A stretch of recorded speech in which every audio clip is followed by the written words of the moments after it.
Hello and welcome to Freethought Forum. This is a program by the Atheist Society of Knoxville and the Rationalists of East Tennessee. I'm Larry Rhodes. And I'm Dale. And we want you to know that if you don't believe in God, you're not alone. Right here in East Tennessee, we can find free-thinking atheists and agnostics. This is a show for them and for people curious about living a life free of supernatural beliefs. A freethinker is a person who forms opinions about religion on the basis of reason and independent of tradition, authority, or established beliefs. Today's topic is superstition and pseudoscience. Right. This is a call-in show. While we go over a few announcements, we invite you to start calling in at the number on your screen. Get a pen and paper. We will give you our email address later on in the show. The Atheist Society of Knoxville is a fun meetup group, often gathering at a bar or eatery, whose aim is to supply a venue for community, camaraderie, conversation, and outreach to atheists, freethinkers in the Knoxville area. Tonight's meetup is the regular Tuesday meetup at Barley's Tap Room and Pizzeria in the Old City. To find us, look for the silver-jacketed copy of The God Delusion standing upright on the table. As Matt Dillahunty and at Atheist Experience always says, atheists and atheist-friendly people are welcome to join us. But if you plan to preach, prophesize, provoke, punch, please don't. Right. The Rationalists of East Tennessee is an organization created to expand understanding of the universe through the use of empirical and rational methods, and to foster an environment suitable to free speech, the exchange of ideas, and the encouragement of critical thinking on all aspects of human life. The monthly activities at the Rationalists of East Tennessee include: the first and third Sunday mornings are usually lectures with lively roundtable discussions. The second Sunday is a book club, and the fourth Sunday is a reflections gathering, a potluck afternoon gathering at a member's home. Visit our website for additional details, including times and locations. Well, here we are again at the end of the world plus 3 months. Once again, the prediction of the end of the world has failed, happily. The people at Family Radio were so sure and remain so wrong. But they always seem to have another one on the horizon. Yeah.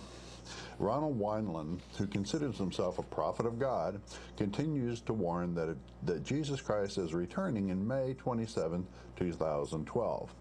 As if the Mayan calendar wasn't bad enough, his website, Church of God, PKG, claims that various end times events were triggered by the scattering of the worldwide Church of God after the death of its founder, Herbert W. Armstrong. With Armstrong no longer at the helm, Wineland claims that he is the pastor of God's church on earth and has been appointed by the God of Abraham as his end-time prophet and one of the two end-time witnesses, and a spokesman for both, preceding the return of Jesus Christ on earth. So I guess we should all just defer to his whim. He's now the leader of the world. That's, I guess I need his email address, if not his phone number. Under Armstrong, the worldwide Church of God rejected the Christian notion of a Trinity and followed the Old Testament holy days with strict tithing rules that left people destitute. Armstrong and his followers believed that Jesus Christ would return to the earth in 1975. It was considered by some to be a cult. I would consider it a cult. A cult, yeah. Right. After Armstrong's death in 1986, the church began to change much of its theology. It's surprising how changeable theology is, when the fact that it's unchangeable by the Word of God, right? By April 2009, the Worldwide Church of God announced that official change of the name to Grace Communion International. These changes were deemed heretical by people like Wineland, who formed various splinter churches that believed that they were to remain true to Armstrong's teachings.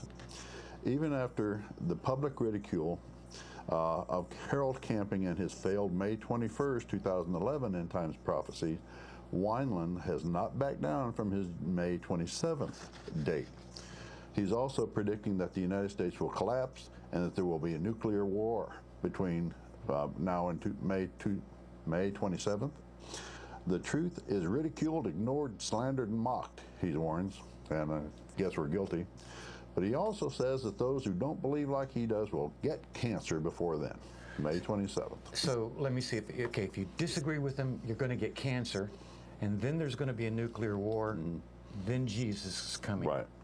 That's the thing about Christianity that really bugs me, is there's no future. I mean, Jesus is always coming next week. The end of the world's going to follow shortly after. So why even bother taking care of the planet? That is not good stewardship. Like I always like to say, is that Star Trek at least has a future. Christianity doesn't profess in having one in this world, in this lifetime. Everything they promise is after you die. And there's, of course, no evidence at all that that even exists.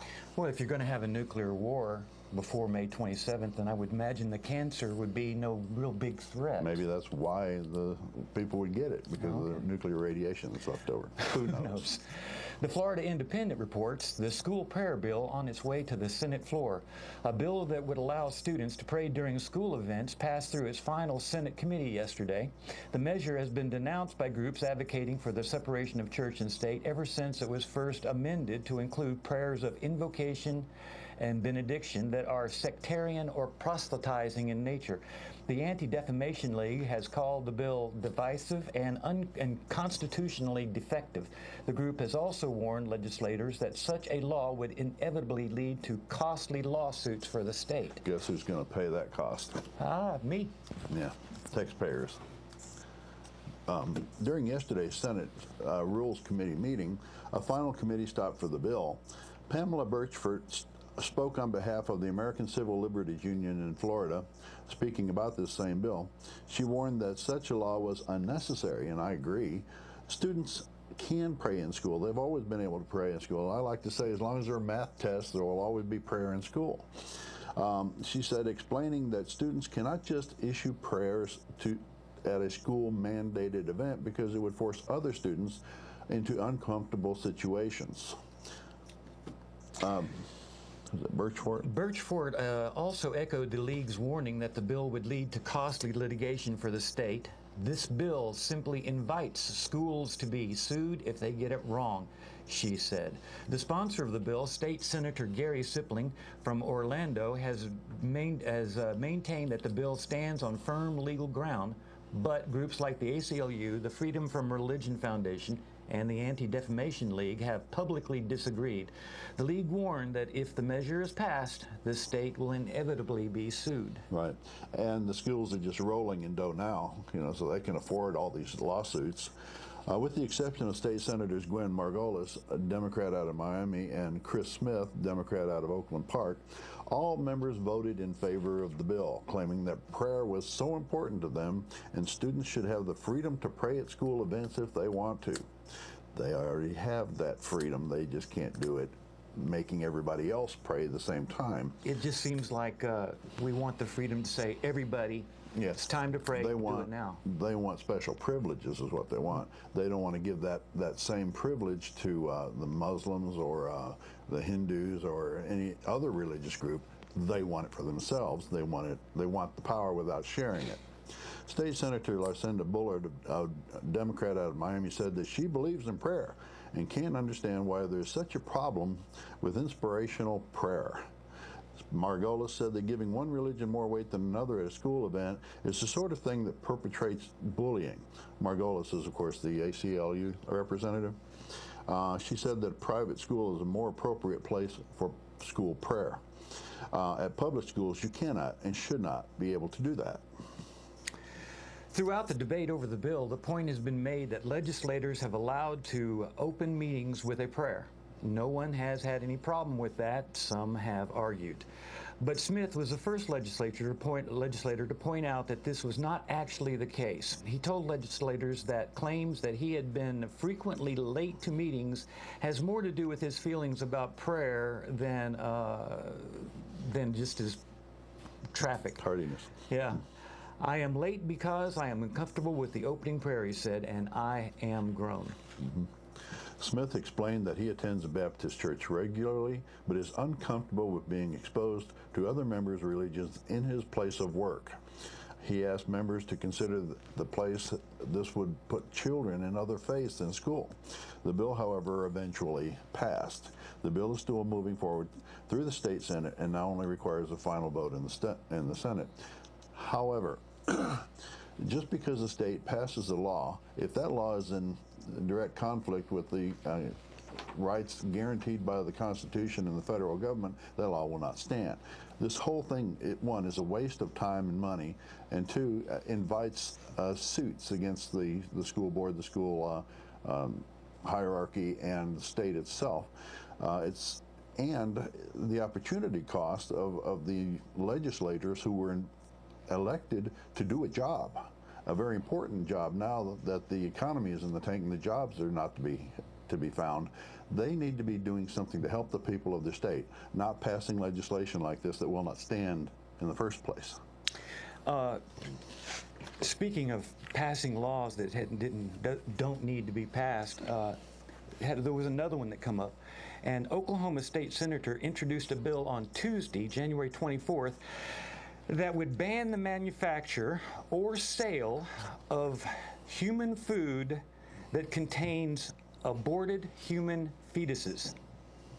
Like that happens all the time. I wonder about that. The Republican Senator Ralph Shortley introduced the Senate Bill 1418. He said that there is a potential that there are companies out there using aborted human babies in their research and development to enhance artificial flavorings. Can you say scare tactic? I don't know what it is. Attention-getting tactic? Certainly attention-getting.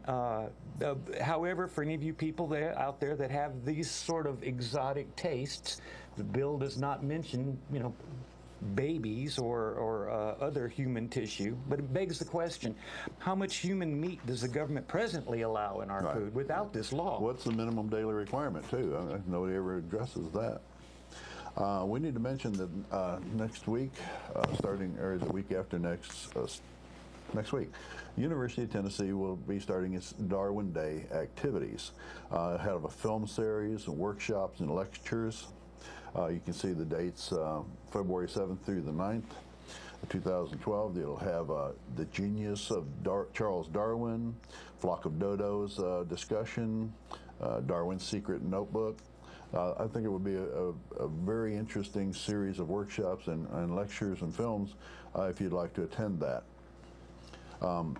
With that in mind, if you want to get into Professor Andy McIntosh, he's decided to come to UT and preempt this, in other words, to come earlier than this, and put on a series of his own lectures. Did you want to go into that? Well, Dr. Andy McIntosh is from England. I don't know what caused him to be in East Tennessee at this time, but he's going to be giving, he's a scientist. He's he has PhDs in thermonuclear, Thermodynamics and thermodynamics, there it is. And so he is an actual scientist, and we don't know what brought him to this area. Bible Belt, maybe? Could be.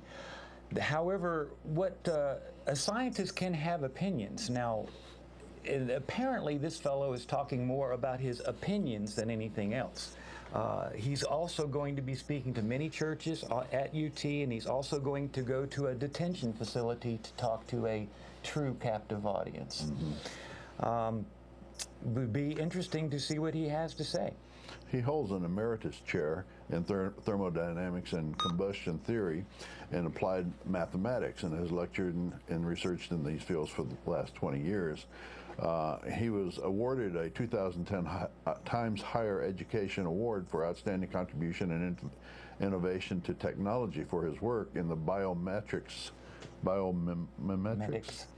of the bombardier beetle.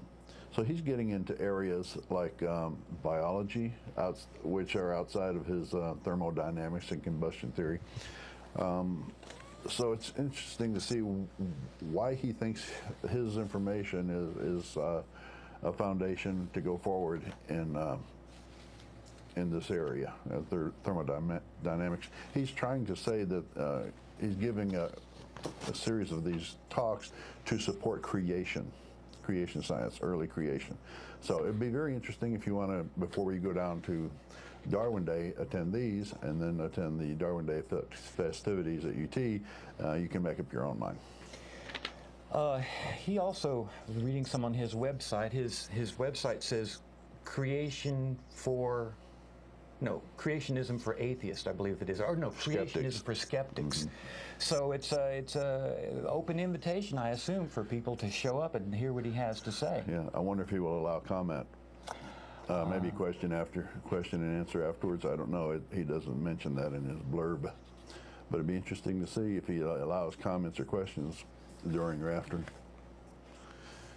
Anyway, on to the main program. Today's program is pseudoscience and superstition. You might ask, what exactly is pseudoscience?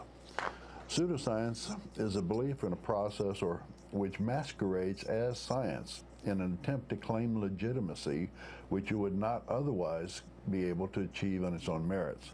It's often known as fringe or alternative science. The most important of the defects is usually the lack of carefully controlled and thoughtfully interpreted experiments, which provide the foundation of the natural sciences, which contribute to their advancements. Can you name any pseudosciences off the top of your head? Let's see. When's the topic that the professor is going to speak at? Oh. Yeah, no, but creation also, science. Okay, that's one right there. Yeah, astrology, yeah. palmistry. Here's one that I brought in. What I see pseudoscience around us all the time, and y'all may have run across things like this. This is a power band, and you may have seen commercials where the person all of a sudden has better balance and such. Yeah, that's a bio band. This one right here is called a bio band, and what does it propose to give you if you buy it? I don't know. It says for a more active lifestyle. It says feel the difference. It doesn't say anything. It says may help with balance, strength, flexibility. My big problem with these things is that they're all made in China. And I fear that the Chinese are thinking, how stupid are these Americans? But it does say if this silicone and stainless steel product causes irritation, see a doctor. Wow. And not another pseudoscientist. I have something like that. Yeah. But yes, you have homeopathy, which is pseudoscience. Basically, it's saying that if you take an active ingredient and dilute it down, it will become more powerful, which is, of course, crazy. It's like a saturation point gets better as you make less of the material diluted in water. Also, they claim that water has memory. How can anything who does not have synapses and brain gray matter have anything like a memory?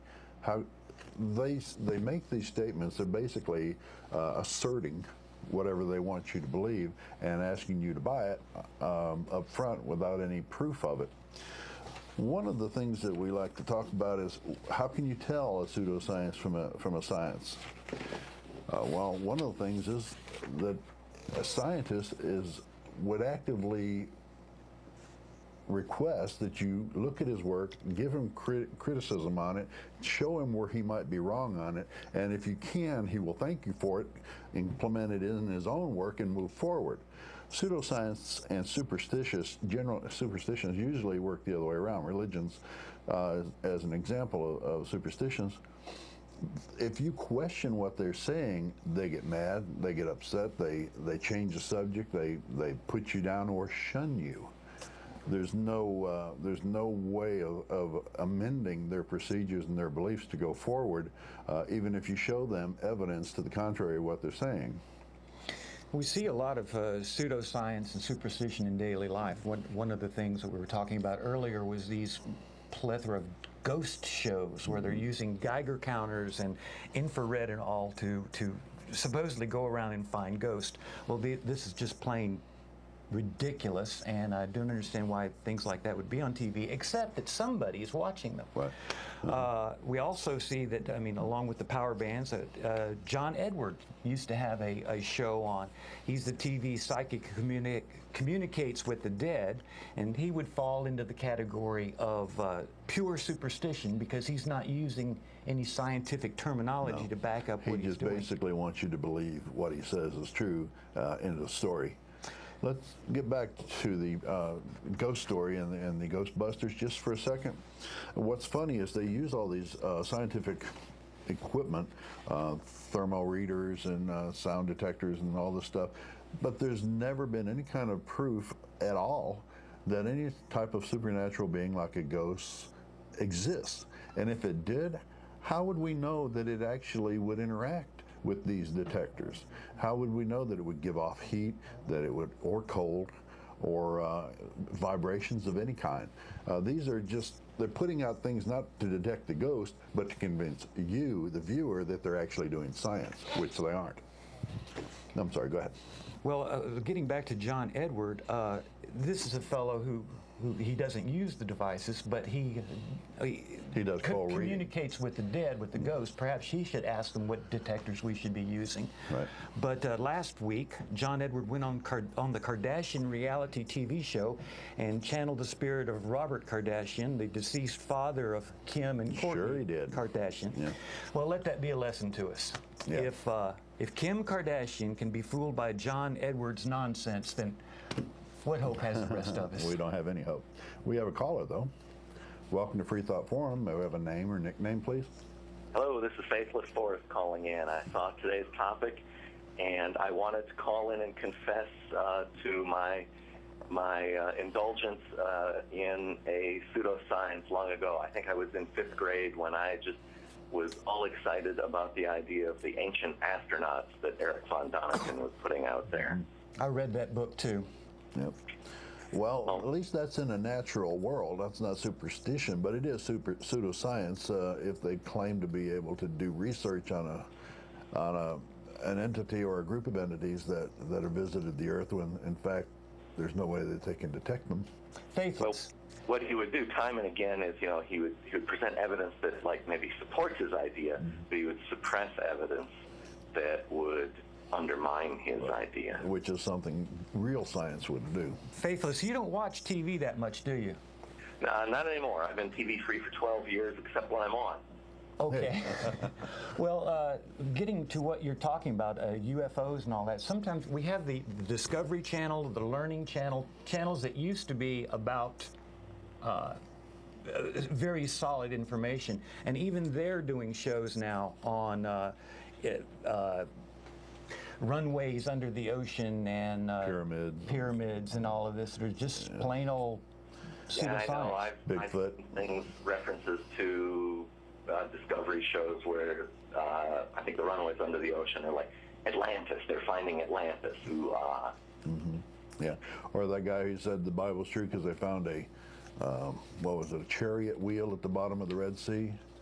Oh, well, now we know. All of the Bible is true. The story there out of Exodus must be true. Wow. Yeah. Well, the thing about it is, chariots were used all over the Middle East and all over the Mediterranean. They could be transferred by ships. Some of those ships might actually sink. But no, it's the Bible is true because we found this. Found a chariot. Yeah. Well, did you have any other superstitions when you were prior to now? To talk about how I actually kind of cured myself of it. He wrote several books. One of it was Chariots of the Gods. Of the Gods, yeah. But it was in one of his subsequent books where he wrote that he was writing about a fantastic preservation of tissues of Egyptian mummies. And he put in a sentence to the effect that there was this princess whose name, of course, I don't remember and was probably unpronounceable by me at the time, whose tissues were so well preserved that they would be capable of living. And my 5th grade self thought, what does he possibly mean by that? He's reading Frankenstein. And my 5th grade self at that point realized, wait a minute, this guy is I wouldn't have had the word credulous in my vocabulary at that time, but he's gullible, and he's counting on me to be gullible to buy his book. Yep. And although I think I finished the book, I, from that point on, started telling everybody how ridiculous his claims were. Yeah. I'm so proud of you at age 10 to have more skepticality about you than a lot of adults, many adults do nowadays. Oh, I was 30. Before I started questioning anything. Up until then, I just believed everything. Well, you had a lot of authority figures not only in the school and church, government as well, telling you that all of it's true. Well, speaking of government, superstition and pseudoscience is so ingrained in our society that politicians exploit the voters' misplaced beliefs by incessantly professing their support for things like creationism, denying climate change, championing God's opinion on birth control, abortion, prayer. Anti-vaxxing. Anti-vaccination. A few Republican contenders in these presidential debates even swore that God told them to run for office. The last U.S. president that said that God advised him in matters of, the last U.S. president did say that God advised him in matters of state. It's like they're taking tips from Napoleon. He said, religion has never been anything but politically expedient. Right. Did you have another question or comment? No, that was it. I will clear the line and hope that we hear from some other people about their experiences with pseudoscience and superstition and maybe leaving them. Okay. Bye all. All right, thank you. We have a few minutes before we get into the break. Why don't we go over the baloney detection kit real quick? I brought my kit. This is something that Michael Shermer of the Skeptic magazine lays out.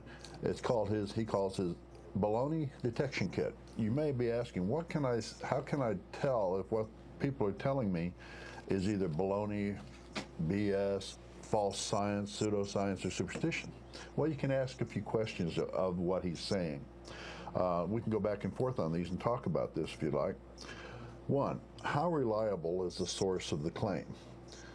Is he making the claim himself and claiming that he's the source of the information? Is he an authority on this? And even claiming to be an authority, but in itself can be a fallacy, the fallacy of authority, meaning one person does not have all the truth on a particular subject. So you need to look farther than that one person and do some research on your own. And we have another call. Welcome to Freethought Forum. May we have a name or a nickname, please? Hello, you're on the air. Yes, sir. Just kind of surfing and came across you guys, and I find this is kind of an interesting program. Here's a question, and I'm probably off topic a little bit, but I see across the bottom of the screen atheist topic, so I'm assuming I'm talking to folks that are atheist. Well, I am. My question is this: Would you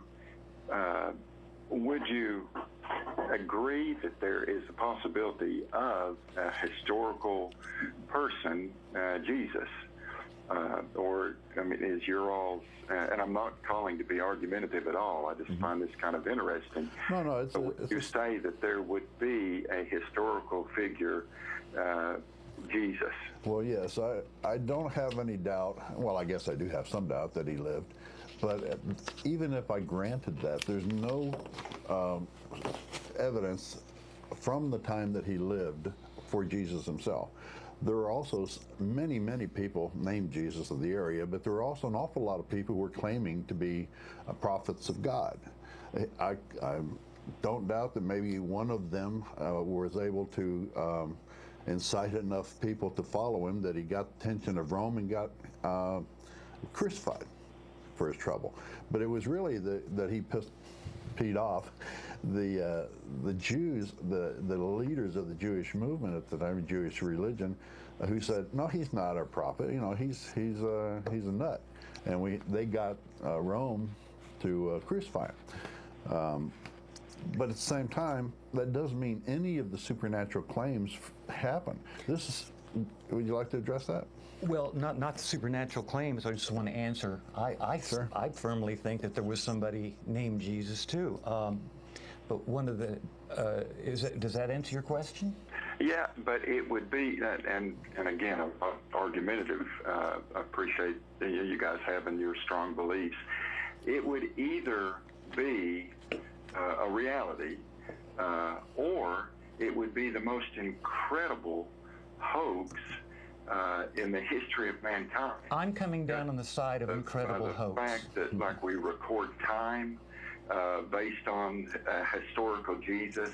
I mean, it seems like it would be the most amazing it's amazing. I agree with you. Perpetrated. I agree. Now, the thing about it is, you've got to remember that it was a small movement until Rome converted, and what was his name? Constantine. Converted to Christianity, and only he only converted on his deathbed. That was 300 years 300 later. years later. After that, Christianity was spread by sword point. It wasn't just a movement that peacefully moved all over the planet. Every land, every people that Rome conquered from then on was forced to be Christian, and then and Roman Catholic. What's our caller's name again? I'm sorry, I didn't get your name. My name is Jeff. Jeff. Well, let me ask you, obviously you do think that Jesus existed. You know, I do, and I'm a Christian. I do a poor job. Can I ask you why? Why you think that Jesus existed? Well, and the fallback is always faith, which is not, I know, a scientific or calculated reason, but it would also seem, if you acknowledge that unless the entire Old Testament was also a hoax, and this was just some master plan, there were so many. Is it Jeff? There were so many foretellings that it would. Jeff, when I asked you why did you believe, faith is one answer, but doesn't the Bible say that Jesus existed? Is that what you're basing your belief on? And now trust me, I'm a skeptical Christian, and I see so many crazy, sad, and destructive things that the church has done and still does. So it's tough sometimes. But I also, to be honest, I've seen so many, and this is hard to articulate, I've seen changes. And I've never seen what I would call a miracle, but I've seen things where people attest to improvement, personal improvement, Jeff, because of their faith. Yeah, Jeff, wandering around here a little bit, but you asked us, did we believe in Jesus? And we said we probably believe that there is such a person. And asked you, did you believe? And you said you took it on faith. Is there any other? Were you wanting to talk about what the other religions are doing that you don't think are quite right? Because it seems like they all have to have faith to believe in their religions as well. Yeah, seems like you've moved in that area.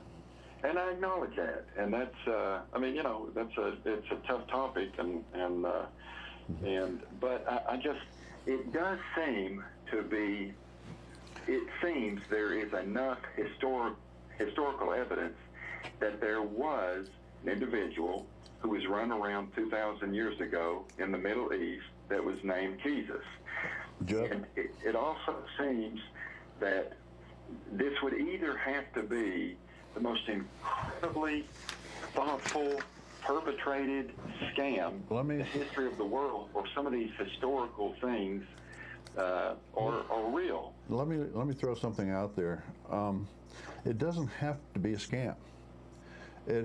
Think about the Old Testament. If the only people who could actually read and write at the time were the priests, how do you think they would interpret events of the day? The same way that Pat Robertson interprets them today. Katrina didn't hit New Orleans because it was a natural act. It hit New Orleans because the gays were bad and God was punishing them. That's the interpretation that I give to the Bible. The priests wrote the Bible and interpreted it in the word of their God, into the word of their God of the day. To me, it was a fantasized history of the Jewish people. It doesn't have to be a scam. It's what they believed at the time. They were ignorant, superstitious people who lived with no education, very little education, no skeptical thought, and believed all kinds of superstitious stuff. See, it doesn't have to be a scam. It doesn't have to be projected as a lie either. It's just what they thought. I guess, and I'm really not articulating, and I'm not making an argument. I'm just trying to express some thoughts. But if you acknowledge and say, the Old Testament was some written words by real people, the prophecies involving, and I've read, I don't know how many there were exactly, but it would have been the prophecies. just prophesizing this coming Messiah. No. Isn't there numerous Allow us Testament can we, Jesus is going to come from this area? I mean, can we, I believe there's numerous. Now, either somebody did that after the fact and it's fake, or it would seem to be real, wouldn't it? give us a second to respond to that, please. Okay. Go ahead. No, the prophecies you're all talking about, they're nitpicked from different parts of the Bible and make absolutely. Well, let me just say this real quick. Even the Jews don't believe that he fulfilled the prophecies, and they're the ones who wrote the Old Testament. And secondly, the people who wrote the New Testament had the Old Testament laying here. They could write any prophecy fulfillment that they want to. What surprises me is that they didn't make it letter for letter where the old prophecy is supposed to be. I mean, they had these documents when they're building the prophecies being fulfilled. As a matter of fact, Jesus, one of the prophecies was that Jesus would ride into Jerusalem on a donkey. Now, that doesn't seem to be that much of a miracle. Yeah, and if he lived, he would know about the prophecy and make sure that he rode into the Jerusalem on a donkey. Well, that's what he said. It's self-fulfilling prophecy. Well, hey, listen, I think you guys have an interesting program. Thank you. Thank you. And I appreciate, I've done a poor job of articulating, didn't really call to be argumentative, flipping around, and just noticed your program and just appreciate the forum, and I'll watch. Okay. Thanks. Well, thank you for your call. We're here every Tuesday from 5 to 6. One thing that Jeff brought up that I thought was kind of interesting, I've always considered the Bible to be without any sort of humor at all. Real people usually laugh or they tell a joke or something like that, and Jesus in the Bible has absolutely no humor. And James Martin, a Jesuit priest, has authored a book recently on the Bible, and he says that Jesus was very funny. Really? Very funny guy. He said, but his humor was lost in the difference of culture, and he also speculates that the Bible writers were under pressure to edit out Jesus' humor. So I started looking at it. I started looking for humor, and I found some. Like one time, Jesus got angry at a tree because it was not doing. It wasn't seasoned. He wasn't producing fruit when he wanted to. He got into an argument with this tree and ends up, capping this tree, or killing it. That's funny. I mean, if you see some guy arguing with a tree, that's kind of humorous. Yeah. And also. But what is it end in death? It seems like all the humor in the Bible ends with death of some kind.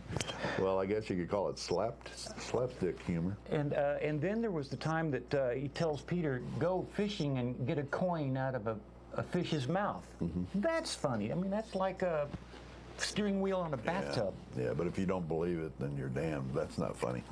Anyway, we've got several more points to make in this baloney detection kit, but I would like to make a station identification or sponsor identification. This program is brought to you by the Atheist Society of Knoxville and the Rationalists of East Tennessee. You can see the websites at the top.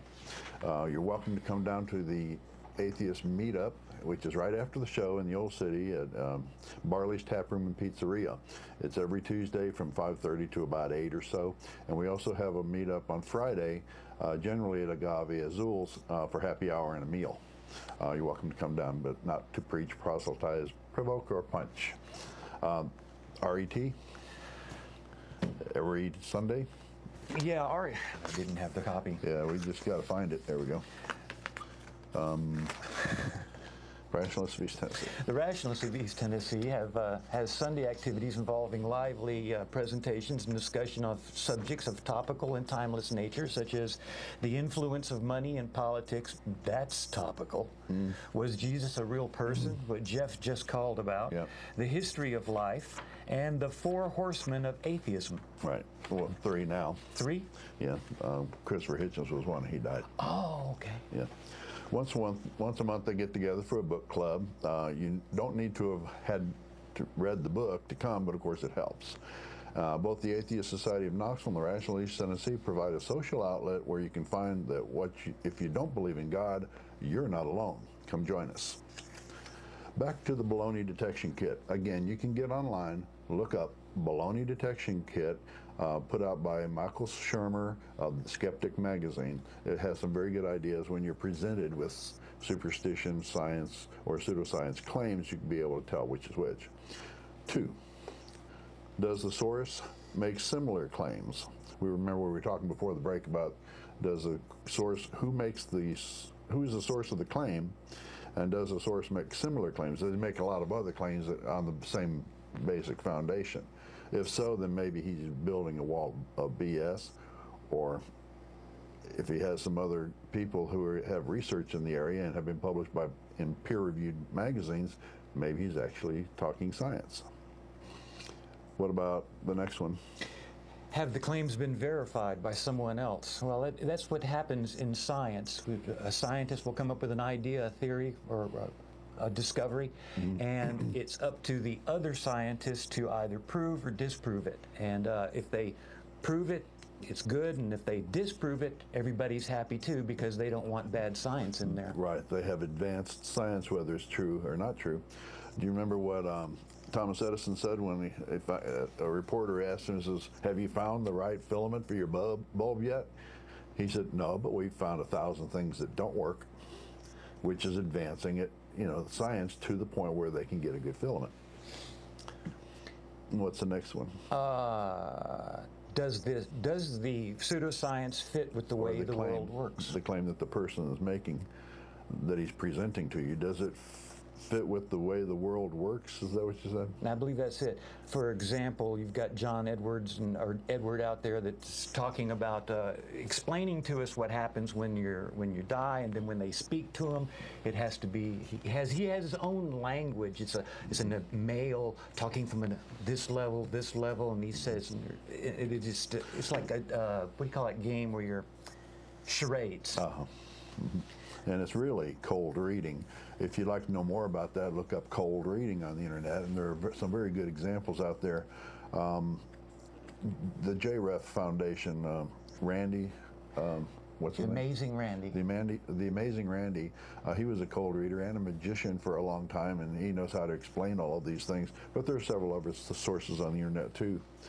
Has anyone tried to disprove the claim that he is making? Like the claim of cold fusion. Remember that a few years back? Tabletop fusion. Right. It was presented as actual science. They outlined the experiments that they did, and it was presented to other scientists to be able to duplicate the experiment. They could not do that. To this day, they've had varying results from the outline of the cold fusion experiments, so it has not been fulfilled yet. But at the same time, it's a very promising area, hopefully promising area of nuclear fusion. So it's well worth looking into. But the thing is, people are working on it, scientists are working on it, and they're publishing results. We are finding out that things that work, things that don't work.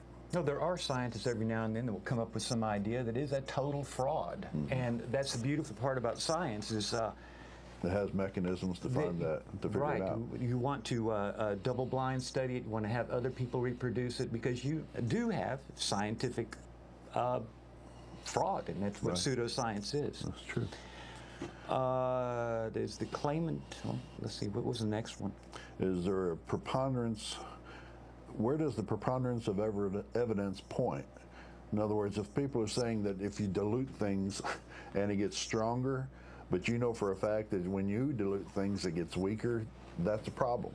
The preponderance of evidence, even the evidence that you can gain yourself, points in opposite directions from the claim the person is presenting, then you have a problem. It's not science, or might not be science. Is the claimant playing by the rules of science?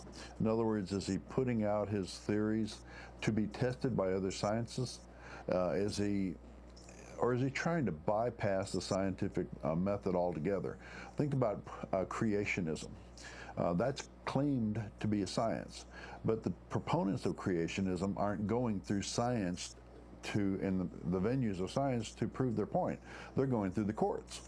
Are they going directly to the schools? They're bypassing the rules of science and the procedures of science to get their, quote, results, science, viewpoints in the school without having to go through the rigorous processes of the scientific investigation and scientific method. Is the claimant providing positive evidence? Like most preachers out there, I'd say all preachers, they claim all kinds of things about the afterlife, about the soul, about sin. They don't give you any proof. They point to a book. But if all books are true, just because the book it says itself is true, then all books are true. Then like Harry Potter would be true. What I'm saying is he providing any positive evidence?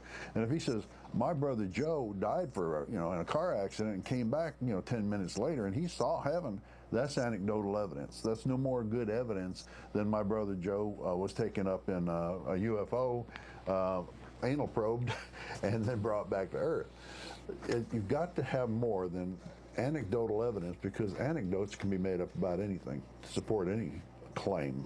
Well, there was a news story on last night. I did not get a chance to see the whole story, but it was some church that had collapsed, fell on someone, and the nurse, apparently on hand, pronounced the fellow dead, and the medics said, well, no, he's alive now. So it was a miracle. And that was reported just yesterday. So as a matter of fact, in that the idea of someone dying, there's an old funerary technique. If you want to know if someone's actually dead, you can inject a little ammonia under their skin and it pops up.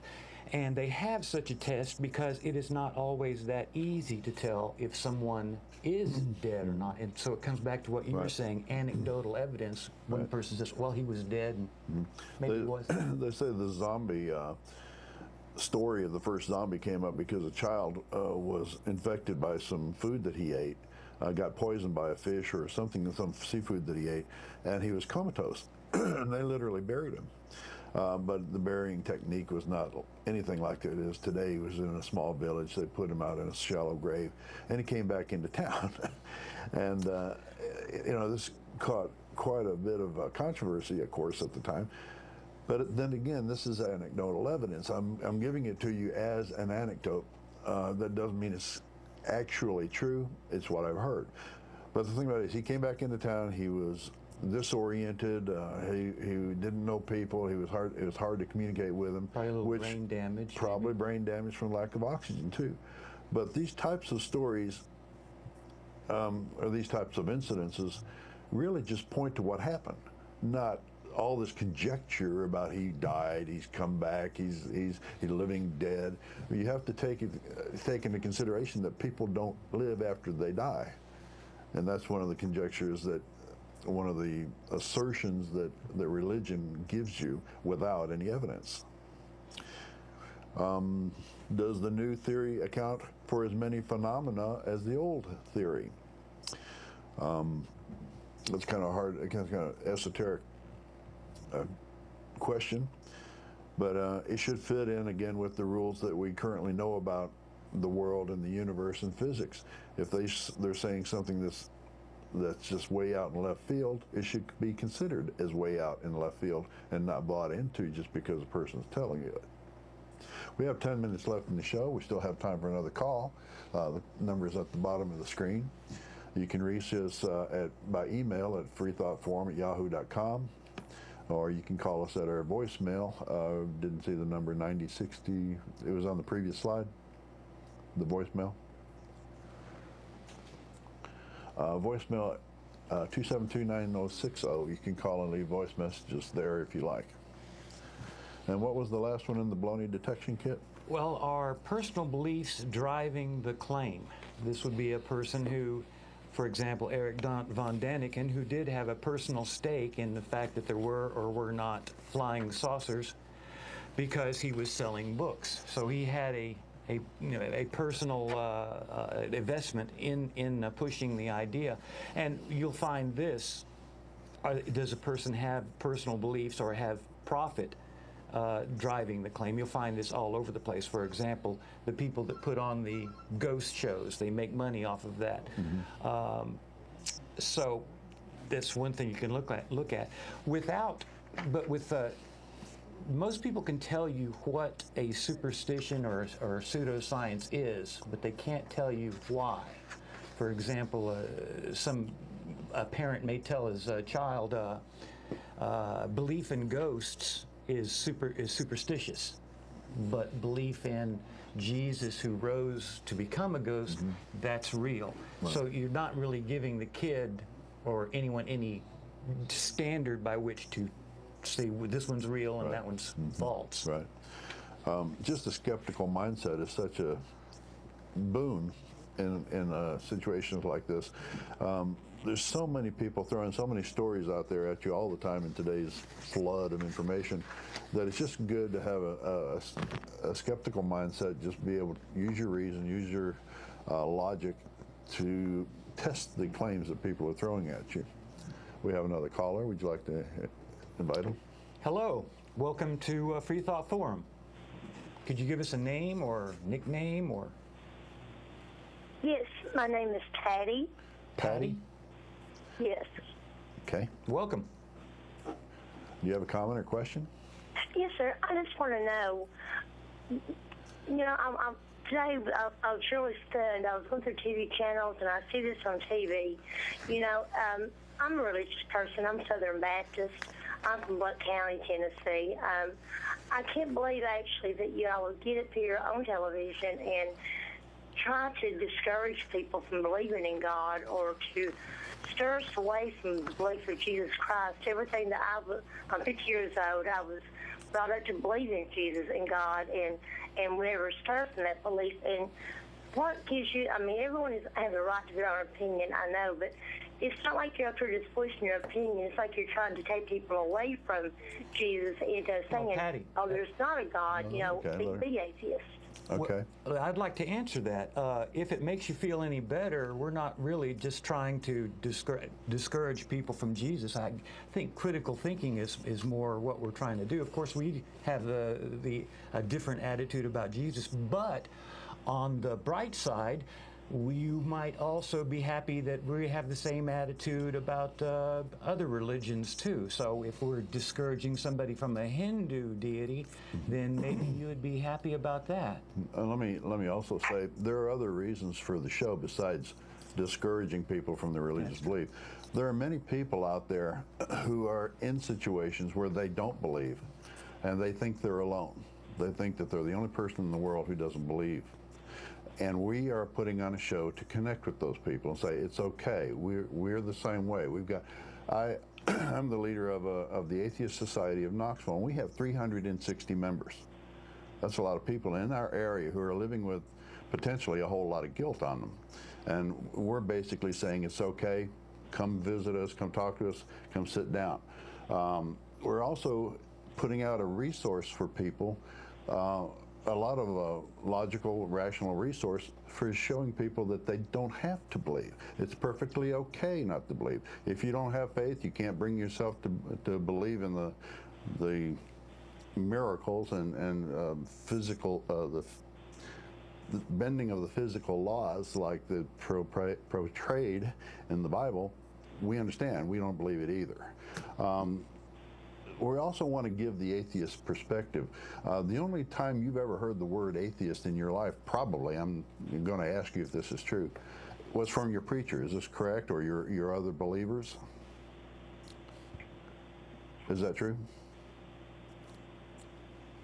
No, I've heard being an atheist. I've heard that word since I was a young girl. I know what atheist is, and but I was given a choice, like everyone in America is given a choice to be atheist, to believe in Jesus or God or not. And just like a moment ago, you already said 360 members in Knoxville alone. Yeah. I think you said that we're atheists or believers of atheism or whatever. And but how many are Christians in Knoxville, Tennessee? Well, does the if you look at the ratio, how many are atheists and how many are Christian? I think Christianity outweighs being atheist 101. Ma'am, if you're listening to the voice on the TV, you really need to pay attention to the phone and ignore the TV because there's a lag. The reason, I'm listening to you on the phone. Okay, good. The one thing about it is truth, physical truth, the way the world is, the way the evidence points to the physical world is not a democracy. You can't vote it into being. There are more Muslims on the planet than there are Christians. Does it make that true? There are just as many. I don't know. I have no idea how many Muslims are. You're using the argument from popularity. What we're saying is not popularity, belief. If I believed in being atheist, that's what I would do. It's not. I'm not Christian because it's what's popular. What I'm saying is, ma'am. What I'm saying is, you brought up the fact that there are so many Christians in the Knoxville area that has to be true. Well, I was actually responding to yours. You said there were 390 members in Knoxville. I was actually responding to your comment. The point that I was making was that there are a lot of people in the area that don't know that there's an organization here. We're doing the television show to let them know that we have organizations, that they are a part of something, even if they haven't heard of it yet. That was the point I was making. You asked us why we were doing the show and what gives us the right, basically. Well, everybody has a right, again, to their opinion. Mm-hmm. We have church on TV, so of course you have a right to be on TV to voice your opinion, but it's almost like you're trying to encourage people. Well, I hope we answered your question about why we away from Christ to come and check you out, let us tell you about this and that, to turn us into non-believers. And I think that's part of the wrong. It's not that you're up there voicing your opinion. It looks like you were trying to steer people away from being Christians into being an atheist. Maybe we should that's say... That's what I got from this show, from watching it. Well, thank you for your opinion. I appreciate your calling in. Maybe we should say theists more often than we say Christians. But maybe. We have a lack of belief in the supernatural and in religion, and that's what we have the show for. There was one thing that you said a little bit earlier, saying that you were born and taught about Christianity and you had the choice to believe it. I personally don't believe that belief is a choice. You are convinced that something is true or it's not. We are convinced that there is no God or there is no Jesus or supernatural or whatever, that the natural world is the basis for our existence. Now, I can't just turn around and choose to believe in God.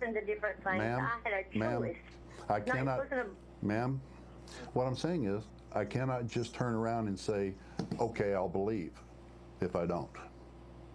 That's what I'm saying. Okay. And we're getting to the end of the show. I will keep you in my prayers definitely tonight. Well, thank you very much. Just be with you. Have a good evening. Thank you for taking my call. Anytime, we're here from 5 o'clock to 6 o'clock every Tuesday if you'd like to call back in. Okay, thank you. Thank you. Bye-bye. And we are getting close to the end of the show. Is there any point that you'd like to make before we close? Nothing I can think of. Okay. The show today was about superstition and pseudoscience. You can always do internet searches to find out more about those things. Where's the closing? This has been a Freethought Forum, a program by the Atheist Society of Knoxville and the Rationalists of East Tennessee. We're here every Tuesday from 5 o'clock to 6 o'clock, and we invite your calls to our voicemail or emails at freethoughtforum@yahoo.com. Also, we invite you to come down to the happy hour after the show at Barley's Tap Room and Pizzeria in the Old City. Would you like to mention the Rationalists? Yeah, the Rationalists of East Tennessee meet out at the Pellissippi College. Pellissippi campus. They have several meetings. They have a book club. They have a reflections type meeting, and on Sundays they meet at the main campus there at Pellissippi State. Right. And everybody is welcome to come out. It's always a good conversation, and most of the time they have a good lecture from one of the